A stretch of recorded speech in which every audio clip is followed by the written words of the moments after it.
This is going to be a lesson in biology on cells and cell structures. There are two main types of cells, prokaryotic and eukaryotic. As you can tell, they look very different and have different functions. Kind of compare and contrast these. Prokaryotic cells are often bacteria. They don't contain a nucleus. They're lacking many of the organelles that eukaryotic cells have. Very small, and they produce much differently than eukaryotic cells. Eukaryotic cells in general are plant and animal cells that have a distinct nucleus, more organelles, and are much larger. Both of these cells are similar because they both have genetic information, DNA, both have plasma membranes and contain ribosomes. So looking more specifically at eukaryotic cells, the two main types of eukaryotic cells are plant versus animal cells. You can see these cells have much more similarities between the two than prokaryotic versus eukaryotic, but they also have many differences. Plant cells contain a cell wall, which gives the cell structure, which animal cells are lacking. They also have vacuoles that hold water for the plant, and chloroplasts, which is the site for photosynthesis. Animal cells do not need chloroplasts because they do not photosynthesize.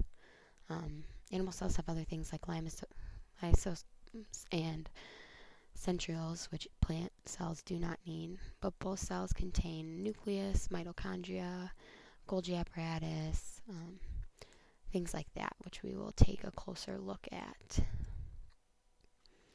So we're going to take a closer look now at the animal cells. So this is a blown up picture of an animal cell and all its different organelles. The ones in blue are the ones we're going to look at a little bit more closely. So first we have the cell membrane. This is the layer, the outermost layer that separates the inside of the cell from the outside of the cell, and it is composed of a lipid bilayer. It gives the cell's structure, keeps the organelles inside, and it's referred to as selectively permeable because it controls what goes in and out of the cell. And it does this through proteins, which you can see here in the cell membrane. Next we have the cytoplasm, which is essentially all the fluid that fills up the extra space in the cell between the organelles. Contains sugars and proteins that the cell uses for fuel, and it keeps the organelles suspended in the cell. And then we come to the nucleus, which is often referred to as the brain of the cell. It controls all of the functions going on in the cell, knows what's going on in the cell at all times. Examples, it controls eating, movement, and reproduction. And the nucleus contains all the genetic information that the cell needs to reproduce. We also have centrioles in the cell, and centrioles are two small organelles that are part of the process of cell division. They're often located near the nucleus, and they allow the cell to divide and help in the processes of mitosis and meiosis.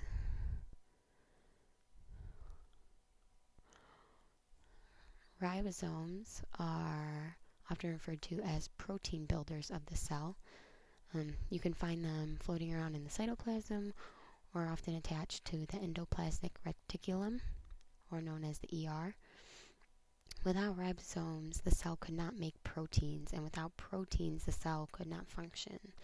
Proteins help the cell eat, regulate itself, produce more cells, and many, many other functions. We also have the mitochondria, which is referred to as the powerhouse of the cell. Mitochondria is the organelle most involved in digesting food and nutrients in the cell and turning it into usable energy. It also is the site of cellular respiration.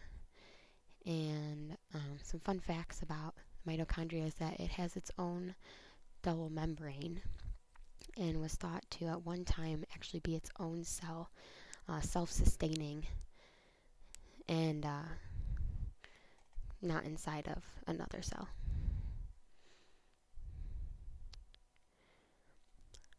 Also in the cell, you'll find the endoplasmic reticulum. This is also known as the ER, and it's the packaging system of the cell.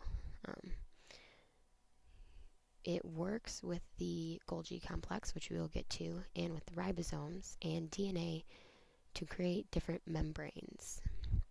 There's two different types of ER. We have rough and smooth. Rough ER refers to the part of the endoplasmic reticulum that contains ribosomes on it. And as you can see, the little dots are the ribosomes, and it makes the endoplasmic reticulum look rough. We also have the smooth ER, which does not contain ribosomes. Next, we have the Golgi apparatus, which works very closely with the ER. It's also a packaging system, and it gathers simple molecules to create more complex molecules. So it packages these simple molecules together and then turns these complex molecules into vesicles. And then those vesicles are either stored for later or get sent outside of the cell. Again, it works very closely with the rough ER and ribosomes.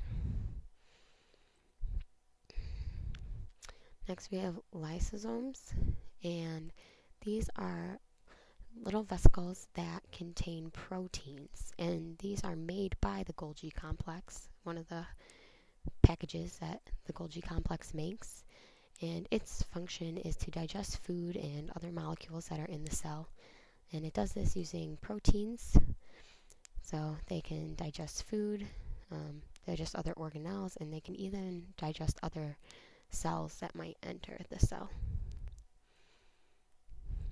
Oops. And then we have our Works Cited page.